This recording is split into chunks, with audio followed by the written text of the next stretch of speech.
இதுல முக்கியமான விஷயம் தீபத்தூண் விவகாரத்துல வருவோம்.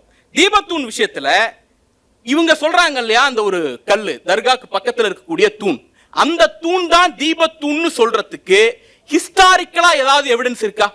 ஆர்கியாலஜிக்கலா எவிடன்ஸ் இருக்கா?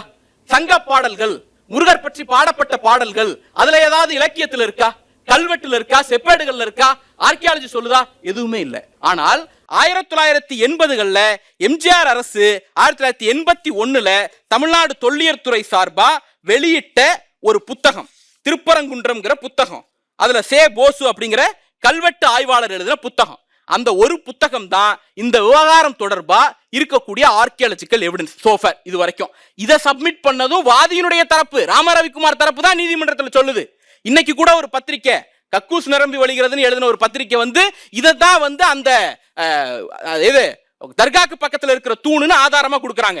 ஆனா அதுல தெளிவா இருக்கு, அந்த ஆவணம் என் கையில இருக்கு. அண்ணன் எஸ் டி சூர்யா அவர்கள் கூட ஒரு விவாதத்துல சொன்னார். அவர் சொன்ன பிறகுதான் அந்த ஆவணத்தை நான் தேடி படிச்சேன். அதனால அவருக்கு அதை நன்றியும் சொல்லணும். இப்ப என்னன்னா, அதுல 4 முக்கியமான குறிப்பு இருக்கு. தீபத்தூண் இந்த 1981 டாக்குமெண்ட் எதை சொல்லுது? மலையில் நடுவழியில், நம்பர் 1.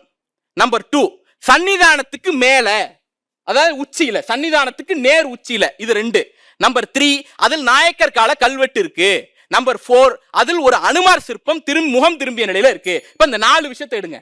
இவர்கள் சொல்லக்கூடிய தர்காவுக்கு பக்கத்தில் இருக்கக்கூடிய தூண் நடுவழியில் இல்லை, அது சன்னிதானத்துக்கு மேல இல்ல, அதுல நாயக்கர் கால கல்வெட்டு இல்ல, அதுல அனுமார் சிற்பம் இல்ல. ஆனா உச்சி பிள்ளையார் கோயிலுக்கு பக்கத்துல பல நூற்றாண்டுகளாக ஏற்றப்பட்டு வரக்கூடிய அந்த தூண்ல, இவங்க எல்லாம் மண்டபம்னா மண்டபத்துக்குள்ள எதுவும் இல்லைன்னு நினைக்காதீங்க, மண்டபத்துக்குள்ள ஒரு தூண் இருக்கு. அந்த தூணுக்குள்ள 81 ஆவணம் சொல்லக்கூடிய அந்த அனுமார் சிற்பம் இருக்கு, 81 ஆவணம் சொல்லக்கூடிய அந்த நாயக்கர் கால கல்வெட்டு இருக்கு. அந்த தூண் தான் சன்னிதானத்துக்கு நேர் உச்சியில இருக்கு, அந்த தூண் தான் மலையில் நடுவழியில் இருக்கு. அப்ப இன்னைக்கு அந்த ஊடகம் பரப்புன ஆவணமோ, பாஜக உள்ளிட்டோர் தொடர்ந்து சொல்லிக் கொண்டிருக்கக்கூடிய ஆவணமோ, பெட்டிஷனர் நீதிமன்றத்தில் சமர்ப்பிச்ச ஆவணமோ, உச்சி பிள்ளையார் கோயிலுக்கு பக்கத்தில் இருக்கக்கூடிய மண்டபத்தை குறிப்பிடுகிற ஆவணம் தானே தவிர அது இவர்கள் சொல்லக்கூடிய அந்த தர்காவுக்கு பக்கத்தில் இருக்கக்கூடிய தூணை குறிப்பிடுவது அல்ல.